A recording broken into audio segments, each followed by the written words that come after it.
اب ولایت کیا ہے؟ جب ہر وقت اللہ اللہ ہوتی ہے، نس نس میں جاتی ہے، تو تمہارے اندر جو روحیں ہیں وہ بھی اللہ اللہ کرنا شروع کر دیتی ہیں۔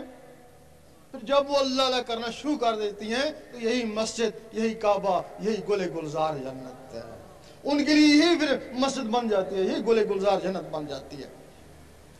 اللہ اللہ کے نور سے ان کی پرورش ہونا شروع ہو جاتی ہے، وہ اس جسم میں طاقتور ہو جاتی ہے نور کے طاقت سے۔ تم نے خواب میں دیکھا ہوگا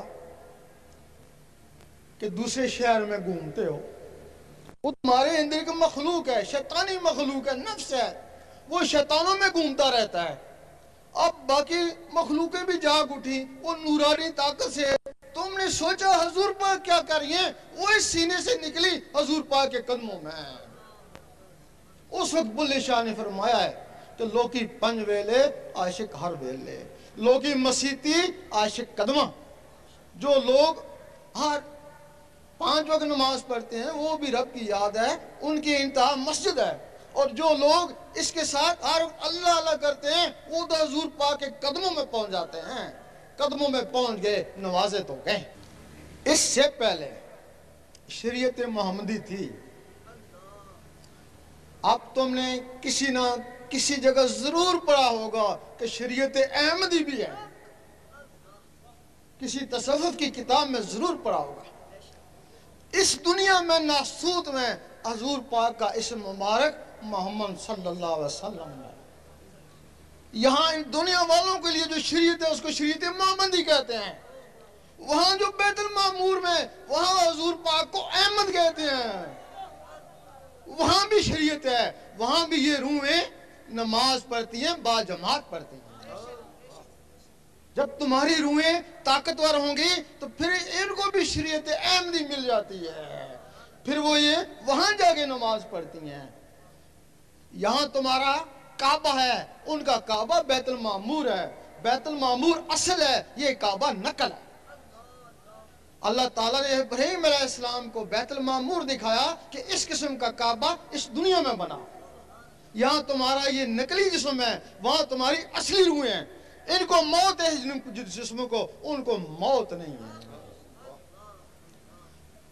اور وہ روحیں شریعت احمدی والی اس وقت تک سر نہیں اٹھاتی جب تک اللہ جواب نہ دے، لبیک یا عبدی، ان کو جواب ملتے تب وہ سر اٹھاتی ہیں نا۔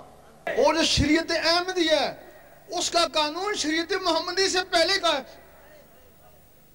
اور اس کا ثبوت ہے کہ جب حضور پاک شب معراج میں گئے تو شب معراج میں اوپر جانے سے پہلے جو آپ نے بیت المقدس میں نبیوں اور ولیوں کی ارواح کو نماز پڑھائی، وہ کون سی تھی؟ وہ تو پہلے کی نماز تھی نا، پھر اوپر گئے تو وہ جو نماز ملی وہ کون سی تھی؟ وہ ان لوگوں کے لیے ملی، وہ شریعت محمدی کہلائی نا۔ اللہ، اس کے اوپر پھر مقام محمود ہے، اس کے اوپر حضور پاک کو محمود کہتے ہیں۔ مقام محمود میں جب کوئی پہنچ جاتا ہے تو اس کی منزل پوری ہو جاتی ہے، پھر بندہ اور اللہ ایک دوسرے سے بے پردہ ہو جاتے ہیں، آمنے سامنے ہو جاتے ہیں، وہاں اس کی منزل پوری ہو جاتی ہے۔ جب اس منزل پہ غوث پاک پہنچے، انہوں نے کہا اس منزل پہ پہنچ کے بھی کسی نے عبادت کری تو اس نے کفران نعمت کیا۔ غوث پاک نے فرمایا کہ مقام محمود پہ رب کے سامنے جا کے پھر بھی کسی نے نماز پڑھی تو اس نے کفران نعمت کیا۔ اسی بات کے اوپر غوث پاک پہ کفر کے فتوے لگے تھے، کفر کے فتوے لگے تھے اسی بات کے اوپر۔ لوگ کہتے تھے کہ نماز حضور پاک کو معاف نہیں ہے تو ولیوں کو کیسے معاف ہوگی، یہی کہتے ہیں نا۔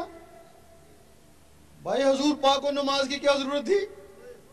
آپ تو نمازوں سے پہلے بھی نبی تھے، آپ تو کہتے ہیں میں اس وقت بھی نبی تھا جب آدم علیہ السلام کو بنایا ہی نہیں گیا تھا۔ آپ نے نماز پڑھی، امت کے لیے پڑھی۔ اگر آپ نماز نہ پڑھتے، فرض کے منگل کو نہ پڑھتے، امت اس کو سنت بنا لیتی نا۔ آپ نے سخت بیماری کی حالت میں نمازیں پڑھی، وہ اس وجہ سے پڑھی کہ کل امتیوں کو نزلہ زکام ہوگا تو یہ کہیں گے ہم بھی بیمار ہیں، یہ بھی نماز چھوڑ دیں گے۔ آپ حج کو گئے،